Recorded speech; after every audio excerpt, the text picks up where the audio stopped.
The Most Dangerous Game by Richard Connell. Part 2 of 2. Read by Brian Starchman.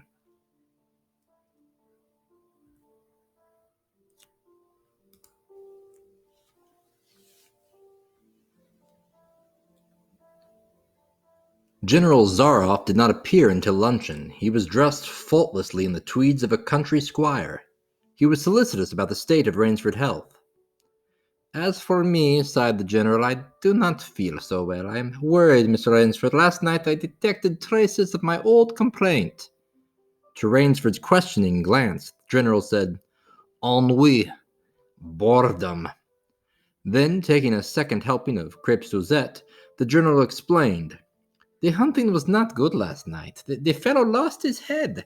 He made a straight trail that offered no problems at all. That's the trouble with these sailors. They have dull brains to begin with, and they do not know how to get about in the woods. They do excessively stupid and obvious things.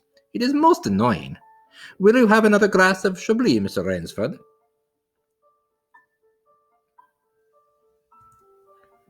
General, said Rainsford firmly, I wish to leave this island at once. The general raised his thickets of eyebrows. He seemed hurt. But my dear fellow, the general protested, you've only just come. You've had no hunting. I wish to go today, said Rainsford. He saw the dead black eyes of the general on him, studying him. General Zaroff's face suddenly brightened. He filled Rainsford's glass with a venerable Chablis from a dusty bottle. Tonight, said the general, we will hunt, you and I. Rainsford shook his head. No, General, he said. I will not hunt. The general shrugged his shoulders and delicately ate a hothouse grape. As you wish, my friend, he said. The choice rests entirely with you, but may I not venture to suggest that you will find my idea of sport more diverting than Ivan's? He nodded toward the corner to where the giant stood, scowling, his thick arms crossed on his hog's head of a chest. You don't mean, cried Rainsford. My dear fellow, said the general, have I not told you I always mean what I say about hunting? This is really an inspiration. I drink to a foe worthy of my steel, at last. The general raised his glass, but Rainsford sat staring at him. You'll find this game is worth playing, the general said enthusiastically. Your brain against mine, your woodcraft against mine, your strength and stamina against mine. Outdoor chess. And the stake is not without value, eh? And if I win, began Rainsford huskily, I will cheerfully acknowledge myself defeated if I do not find you by midnight on the third day, said General Zaroff. My sloop will place you on the mainland near a town. The general read what Rainsford was thinking. Oh, you can trust me, said the Cossack. I will give you my word as a gentleman and a sportsman. Of course, you in turn must agree to say nothing of your visit here. I'll agree to nothing of the kind, said Rainsford. Oh, said the general. In that case, but why discuss that now? 3 days hence we can discuss it over a bottle of Veuve Clicquot, unless... The general sipped his wine. Then a business-like air animated him. Ivan, he said to Rainsford, will supply you with hunting clothes, food, and knife. I suggest you wear moccasins. They leave a poorer trail. I suggest, too, that you avoid the big swamp in the southeast corner of the island. We call it Death Swamp. There's quicksand there. One foolish fellow tried it. The deplorable part of it was that Lazarus followed him. You can imagine my feelings, Mr. Rainsford. I loved Lazarus. He was the finest hound in my pack. Well, I must beg you to excuse me now. I always take a siesta after lunch. You'll hardly have time for a nap, I fear. You'll want to start, no doubt. I shall not follow till dusk. Hunting at night is so much more exciting than by day, don't you think? Au revoir, Mr. Rainsford. Au revoir. General Zaroff, with a deep, courtly bow, strolled from the room. From another door came Ivan. Under one arm he carried khaki hunting clothes, a haversack of food, a leather sheath containing a long-bladed hunting knife. His right hand rested on a cocked revolver, thrust in the crimson sash about his waist. Rainsford had fought his way through the bush for 2 hours. I must keep my nerve. I must keep my nerve, he said through tight teeth. He had not been entirely clear-headed when the chateau gates snapped shut behind him. His whole idea at first was to put distance between himself and General Zaroff, and to this end he had plunged along, spurred on by the sharp rowers of something very like panic. Now he got a grip on himself. Had stopped and was taking stock of himself and the situation. He saw that straight flight was futile. Inevitably, it would bring him face to face with the sea. He was in a picture with a frame of water, and his operations, clearly, must take place within that frame. I'll give him a trail to follow, muttered Rainsford, and he struck off from the rude path he had been following into the trackless wilderness. He executed a series of intricate loops. He doubled on his trail again and again, recalling all the lore of the fox hunt and all the dodges of the fox. Night found him leg-weary, with hands and face lashed by the branches on a thickly wooded ridge. He knew it would be insane to blunder on through the dark, even if he had the strength. His need for rest was imperative, and he thought, I've played the fox, and now I must play the cat of the fable.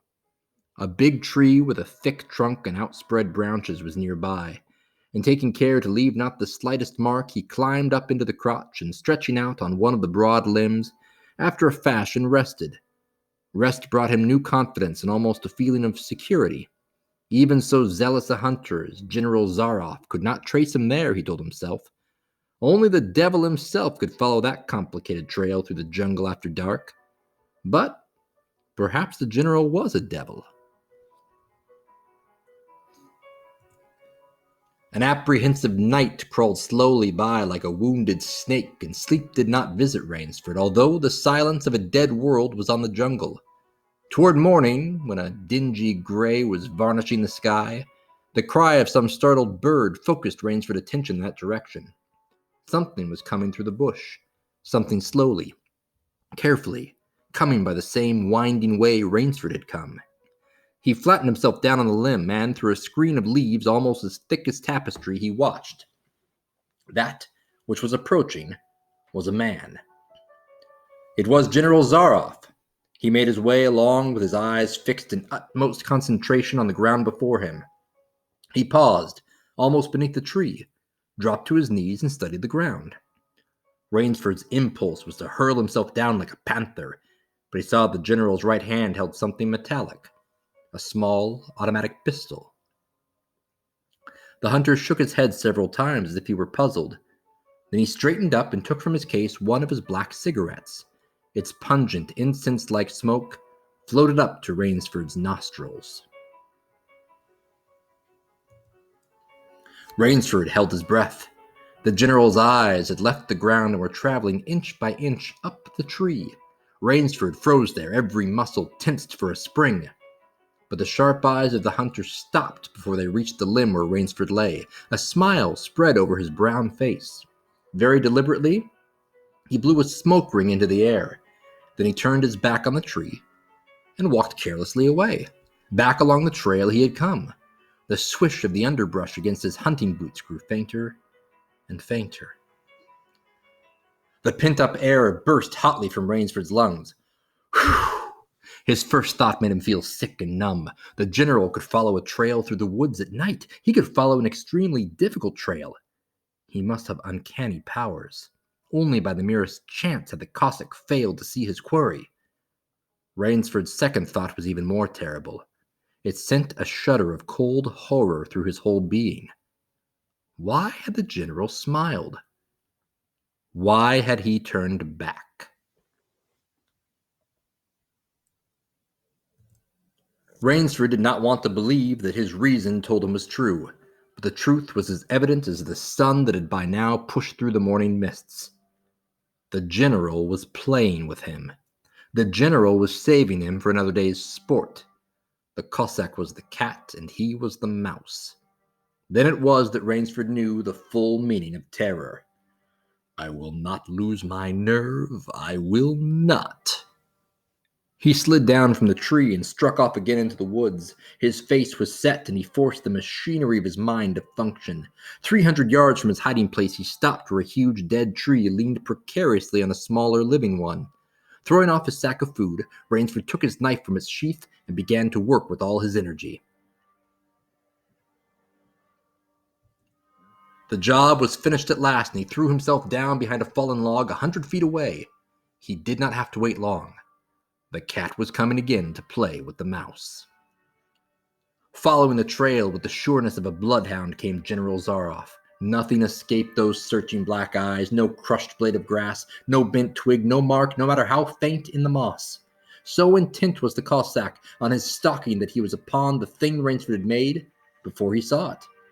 His foot touched the protruding bough that was the trigger. Even as he touched it, the general sensed his danger and leaped back with the agility of an ape. But he was not quite quick enough. The dead tree, delicately adjusted to rest on the cut living one, crashed down and struck the general a glancing blow on the shoulder as it fell. But for his alertness, he must have been smashed beneath it. He staggered, but he did not fall, nor did he drop his revolver. He stood there, rubbing his injured shoulder, and Rainsford, with fear again gripping his heart, heard the general's mocking laugh ring through the jungle. "Rainsford," he called. "If you are within the sound of my voice, I suppose you are. Let me congratulate you. Not many men know how to make a Malay man-catcher. Luckily for me, I too have hunted in Malacca. You are proving interesting, Mr. Rainsford. I'm going now to have my wound dressed. It's only a slight one, but I shall be back. I shall be back."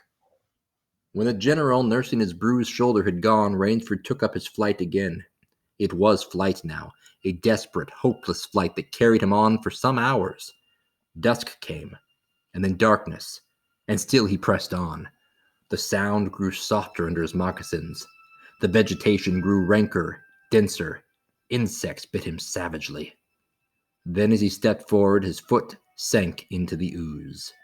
He tried to wrench it back, but the muck sucked viciously at his foot, as if it were a giant leech.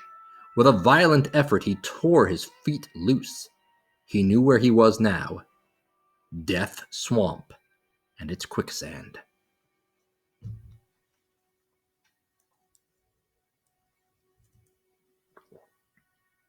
His hands were tight closed, as if his nerves were something tangible that someone in the darkness was trying to tear from his grip.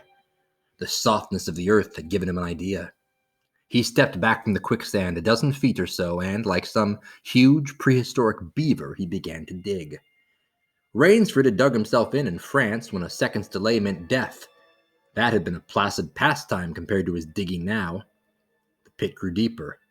When it was above his shoulders, he climbed out, and from some hard saplings he cut stakes and sharpened them to a fine point. These stakes he planted in the bottom of the pit, with the points sticking up. With flying fingers he wove a rough carpet of weeds and branches, and with it he covered the mouth of the pit. And then, wet with sweat and aching with tiredness, he crouched behind the stump of a lightning-charred tree. He knew his pursuer was coming. He heard the padding sound of feet on the soft earth, and the night breeze brought him the perfume of the general's cigarette. It seemed to Rainsford the general was coming with unusual swiftness. He was not feeling his way along, foot by foot. Rainsford, crouching there, could not see the general, nor could he see the pit. He lived a year in a minute. Then he felt an impulse to cry aloud with joy, for he heard the sharp crackle of the breaking branches as the cover of the pit gave way. He heard the sharp scream of pain as the pointed stakes found their mark. He leaped up from his place of concealment, and then he cowered back. 3 feet from the pit, a man was standing, with an electric torch in his hand.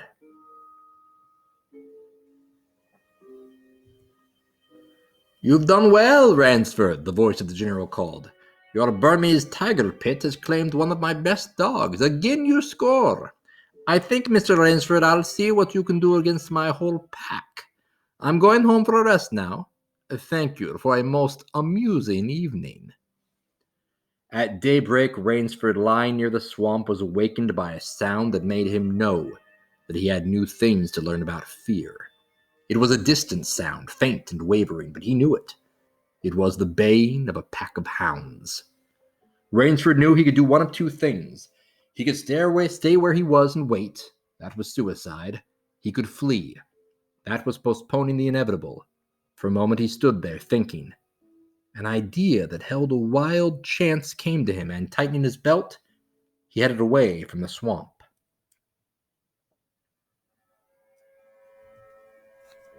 The baying of the hounds drew nearer, then still nearer. Nearer, even nearer. On a ridge, Rainsford climbed a tree. Down a watercourse, not a quarter of a mile away, he could see the bush moving. Straining his eyes, he saw the lean figure of General Zaroff. Just ahead of him, Rainsford made out another figure, whose wide shoulders surged through the tall jungle weeds. It was the giant Ivan, and he seemed pulled forward by some unseen force. Rainsford knew that Ivan must be holding the pack in leash. They would be on him any minute now. His mind worked frantically. He thought of a native trick he had learned in Uganda. He slid down the tree, he caught hold of a springy young sapling, and to it he fastened his hunting knife, with a blade pointing down the trail. With a bit of wild grapevine, he tied back the sapling. And then he ran for his life. The hounds raised their voices as they hit the fresh scent. Rainsford knew now how an animal at bay feels. He had to stop to get his breath. The baying of the hounds stopped abruptly, and Rainsford's heart stopped too. They must have reached the knife. He shinnied excitedly up a tree and looked back. His pursuers had stopped. But the hope that was in Rainsford's brain when he climbed died. For he saw in the shallow valley that General Zaroff was still on his feet, but Ivan was not. The knife, driven by the recoil of the springing tree, had not wholly failed. Rainsford had hardly tumbled to the ground when the pack took up the cry again. Nerve, nerve, nerve, he panted as he dashed along. A blue gap showed between the trees dead ahead. Ever nearer drew the hounds. Rainsford forced himself on toward that gap. He reached it. It was the shore of the sea. Across a cove he could see the gloomy, gray stone of the chateau. 20 feet below him the sea rumbled and hissed. Rainsford hesitated. He heard the hounds. Then he leaped far out into the sea. When the general and his pack reached the place by the sea, the Cossack stopped. For some minutes he stood regarding the blue-green expanse of water.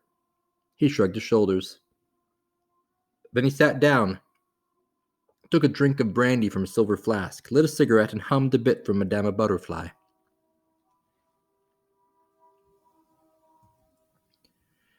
General Zaroff had an exceedingly good dinner in his great paneled dining hall that evening. With it he had a bottle of Pol Roger and half a bottle of Chambertin. Two slight annoyances kept him from perfect enjoyment. One was the thought that it would be difficult to replace Ivan. The other was that his quarry had escaped him. Of course, the American hadn't played the game. So thought the general as he tasted his after-dinner liqueur.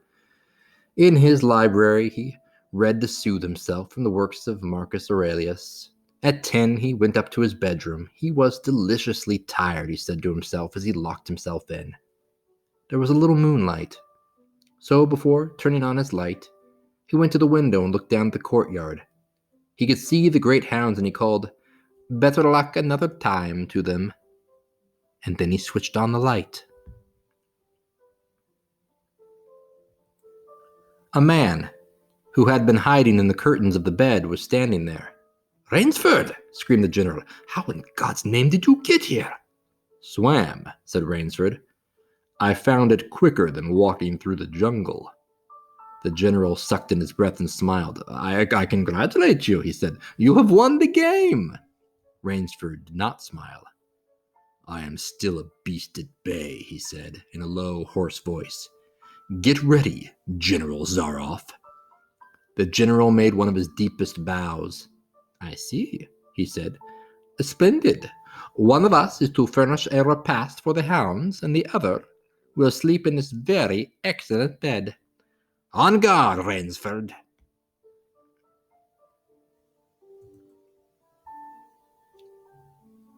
He had never slept in a better bed, Rainsford decided.